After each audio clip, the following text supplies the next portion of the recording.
G'day fellas, and welcome to a casted game. Spawning in on the east side of the map, playing as the English, in the colour red. We've got the sniper AoE. And on the west side of the map, playing in the colour pink, it's the French. Ladies and gentlemen, it is my pleasure to introduce these back. Once again, no, it is not Eminem, it's Don Hardy. But he's just as fly as that guy. This much we can be certain for, and we can see it looks like it's going to be a single scout opening for Don Hardy. And the map is Prairie, which is a bit of a questionable decision. I wonder what Don's up to here, because normally what you'd see out of the French on a map like this is a second scout, nice and early. Now, interestingly, we also see a single scout coming out from Sniper. Now, of course, that would be expected. Playing as the English, you're obviously going to be relying a lot on farms. But maybe you want to deny away some of that food from your enemy. Remember, there are a lot of sheep on this map. There's an excess of sheep on this map. There's so many damn sheep on this map that they were actually... No, you know what? I was gonna tell a lie. They're actually gonna... They were gonna consider changing the name. But no, they won't. That's not really true. But anyway, we move forward. We move on. A bit of a weird start to this game, so I do apologize for that. Don Hardy, 2 vills on gold, not a whole lot of vills on gold. Bit of an interesting opening here, actually. Going for 8 and 2. We don't always see that. It's normally the other way around. You go like 7 on food and then 3 on gold or 4 on gold. And then back out, rallying onto food and then over onto wood. But it's not going to be the case here. And we also see 2 vills over on gold for the sniper. So I wonder what he's up to as well, because this is very much a bit of a strange... I'm looking here, I'm like, what have we got going out? Because there are weird build orders all over the place here. Let's talk a little bit about this matchup. This is a classic matchup. One that we see plenty of times before, and one that we've seen plenty of times from Don Hardy from the English perspective. In fact, he pioneered a very solid opening against the French that was quite popular in the beginnings. You know, season 1, that time of play was a very popular opening. Often people thought that and theorized that the French were a very effective counter against the English, and Don Hardy somewhat turned that matchup on its head. So he did well, but he's on the French side now. So I'm curious what he's going to be pulling out today. When it comes to the English, though, I'm expecting we're probably going to be seeing some sort of castle age timing here. It seems to be the most common way that people are playing English these days. Castle age is pretty strong with the English. It's improved quite a bit. And we do see the council hall is going to be coming down. So no Abbey of Kings shenanigan today. So reduces the likelihood of of any potential fast castle coming through. And look at the sheep that's being pulled around by these guys. Both of them coming through with plenty of sheep here. Council Hall coming up for the moment. Just a handful of vills on wood, and we do see stone being taken. So it is going to be a second town center coming up for Sniper. So it could be 2 TC into Feudal Age Aggression, or it could be 2 TC into the Castle Age. Castle Age, normally a pretty decent follow-up to 2 TC. The great thing about the second town center for the English is because of that defensive bonus. You know, all English town centers, they fire off more arrows. They fire off double the amount of arrows for your garrison vills as well. And as a result, it just makes it very difficult to dive them. If you try and get under the town center with knights or horsemen or anything really, they're very hard to take out. So one of the common things that we do see English players looking to put down a town center, you know, maybe here on the... There's actually a really good spot right here. Berries and the gold together. And that's a really great spot, but... Hold on a minute. Hold on a minute. Don Hardy, don't you dare do what Don Hardy does, ladies and gentlemen. This... Do not try this at home, kids, okay? This is what is commonly known as a gamer move.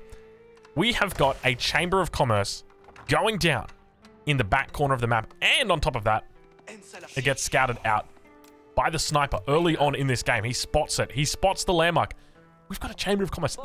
This is the extent that trade is good, okay?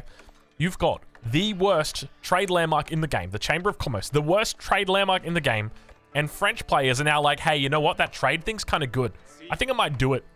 Trade is literally taking over Age of Empires 4. And now, I mean, we've got to start asking the question, right? Does trade need to be nerfed? And one of the things that people have been looking at has been the trade trick. You guys would be familiar with the trade trick where basically you set up a home market over here in this corner, and then you have a whole bunch of markets down over on this corner, and you basically send them all down here. Look at this already. Sniper coming in, looking to wall up with the palisades on this corner.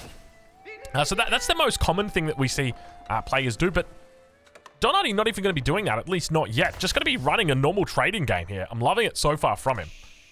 We do see that villager making its way across the map. So I'm loving the fact that Sniper is actively looking to do this, and he's also walling off the the closest one to the enemy, right? Like the one that's furthest away. He can send units up here. This isn't a big deal. But Don Artie's going to start walking out towards this corner. Now, by doing this, it's good, but it's bad. It's good because he doesn't have to make a second market. It's bad because a second market only costs 100 wood, and it would cut the first trip down in half. So right now, this trader comes out at 5 minutes and 30 seconds. It's going to be returning back here at 8 minutes and 38 seconds. That's how long it's going to take for him to walk all the way out here. 3 minutes and 8 seconds, 3 minutes and 7 seconds, depending on the length of the map. And we can see the second town center going to be going down in the perfect spot. This is exactly where you want it to go down. Covers the wood line, covers the food, covers the gold. Beautiful little spot here. And I'd expect that we'd see Sniper look to follow this up with aggression, right? Like, you don't want to let your enemy trade uncontested. You want to be contesting that. And the question is, how do you go about doing that? Because already we see the knights coming out. So longbows aren't going to be the answer here. In fact, he might actually get away. He might actually get away with this going off, because one of the things to note is this trader's coming across. He might not spot this out. If the trader doesn't spot it out, he may just get he may get the wall through here. It's all going to come down to timing, because Don's got no clue about that. The second town center comes through. Trader makes its way in on the bot side, and he does spot the wall. Does Don pay attention though? Does Don know? Because if Don knows, he can just stop the trade. And look at that, 230 gold already for Don Artie. 6 minutes into the game, and look, he does realize. He moves the trader immediately, begins to block. Look at this. Don Artie, second trader coming out looking to help block. Third one going to be joining the party. Knight going to be coming out here. No, no, no, sir. You shall not pass. You shall not be putting down any walls upon this trading post. Don Artie, with an absolute clutch move, manages to bring the traders out in perfect timing. And now that English villager is going to have to head back to the base where it came from, with a very unfortunate ending. Good night, sweet princess. She goes down. And now Don continues to trade. Uncontested, at least for the moment. We do see more villagers moving up towards the north. The scout out here as well. Just with a little bit of knowledge, not too much. Second town center's up though, so at this point, playing as Sniper, he's got two options, okay? Option number one is that you play feudal and look to go archers or longbowmen and spear, and that you try and disrupt your enemy. I would really warn against doing that. I think that's a really bad idea. And the reason why is because if you ever get caught out of position, you will lose everything. And what is the French win condition? It doesn't change just because they're trading. One of the French win conditions is knight superiority. If you've got more knights than what your enemy can deal with, you win the game, because they come into your economy, they take out all your villages, they camp your production, you can't make units, and you just have to surrender. And the problem that we've got right now is that if you move out here, this is a big map, move out into the corner, and you try and deny some of this trade over here, you're going to have a really tough time if you get caught off guard. So I would be saying the second option is going to be your better option. Look for that castle age and go heavy on knights. Go very, very heavy on knights. But Don Artie, not paying attention, loses the first villager. Second vill going to be going down as well. Third vill probably going to be losing its life. So Don Artie, he's taken out one villager himself, but he's going to be losing three. But look at the walls that are coming down. You know, we talked about the way to play this. You know, whether you go into that solid feudal age push or whether you're going to be looking for that castle age timing into knights. You can see that already from these walls coming up, that maybe going for the feudal age push is the right thing to do. But it just makes it so hard to deny. And maybe that's the reason why French trade could actually be quite viable, because they do have the ability to catch people off guard, right? Like, you think about this from a Chinese perspective, okay? Let's say China right now is trading, okay? Instead of going Song Dynasty, they're trading. Okay, whoop-de-doo. What do they have that's going to take the English player off guard? Well, they got Chukunu. Well, they're just going to be running as fast as the longbowmen. It's not a big deal. But the knights, that is the victory condition. That's the mobility here. We can see already it just coming out so strong. 3 knights coming in. He has to make his way all the way across the map, force himself into a bad position, and then take a fight that he doesn't want to have to, but he's got no choice about it, because if he doesn't force this attack right now, he doesn't stop the trade. And that's what this is all about, stopping the trade. I've got a theory. I'm going to say it. I'm going to say it loud. I'm going to say it proud right now. I think French trade might actually be decent. It might actually be decent, and it might be really good in certain matchups, right? Like, because you think about English versus, or French versus Chinese. It's a matchup that, towards the end of the game, it really starts to favor the Chinese quite heavily. But maybe you can just accelerate your growth so effectively here. You can start off with that early knight, look for harassment, delay the second town center quite effectively, and then at the same time expand behind it. But you're not expanding with town centers. You're expanding with traders. We do see it's a good shutdown over here. Now going to be looking to focus up on the south corner. And Don looking to clean that up as well. And look at the mass building for Don. This is the key factor, right? Because Sniper is throwing out units. The problem is he's throwing them away. 4 spears coming in. They're going to clean up this trader completely. Longbowman as well. The issue that he's going to have is that all these units are going to go down. And Don's army continues to build. 5 more military population going to be going down here. We can see the charge coming in. Beautiful timing by the Don. Now coming around, a lot of spearmen being mixed in. Knight numbers are really solid though. He's able to take on the fight completely. Archer's going to be able to back up these knights. He falls back, and beautiful micro coming in from Don once again. Nice little run around on that wood line. At the same time, Trader did go down. But remember, trade is one of those things that's consistent, right? Like, you're just going to keep adding traders at this point. At the moment, Don's sitting on 7 traders. And look at that, Don hits the castle age timing. Are you serious, Don Hardy? How are you hitting a castle age timing, making this many units and traders? That is ludicrous. That is genuinely ludicrous. It's 11 minutes. 15 bills on a Royal Institute. Is he... What's he going into here? Is he just aging up quickly? Is that it? He's not going into anything from here, but he hasn't looked... And this is the thing, right? Like, Don perfectly understands this. Your normal French is a feudal age fiend. He loves the feudal age. He's making knights. He's making archers. He's having a great time. He's looking to push and kill the enemy in the second age. But Don says, well, no, I am not that same French player anymore. I am a new French player. I'm one of these new French traders. One of these new French guys that just like to trade. And I think that's the crazy thing about it, is just 3 drop-offs from this trader. A normal trader at this distance, let me double check, 178 gold coming through. But this is 230, so a big jump. What percentage are we talking here? 30%. So I'm going to go out on a limb here. I'm going to say I think France might actually be a really good trade civ.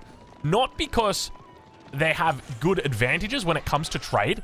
Like, obviously, the Malians are a good trading civ because they have things like the Saharan Trade Network. They've got the toll outposts. You know, the Mongols are a good trading civilization because they've got the Uvu combined with the Silver Tree, and, you know, they're able to really easily protect everything that they've got because they've got the Khan that gives them the extra movement speed, and the Yam network providing movement speed to the cavalry, so they've got superior mobility. And I think the same thing applies here to the French, much lesser on the economic side, but more so on the militaristic side, in that they have that enhanced mobility, and it's not the mobility of a horseman with a Yam network, but rather the strength combined with mobility of a knight.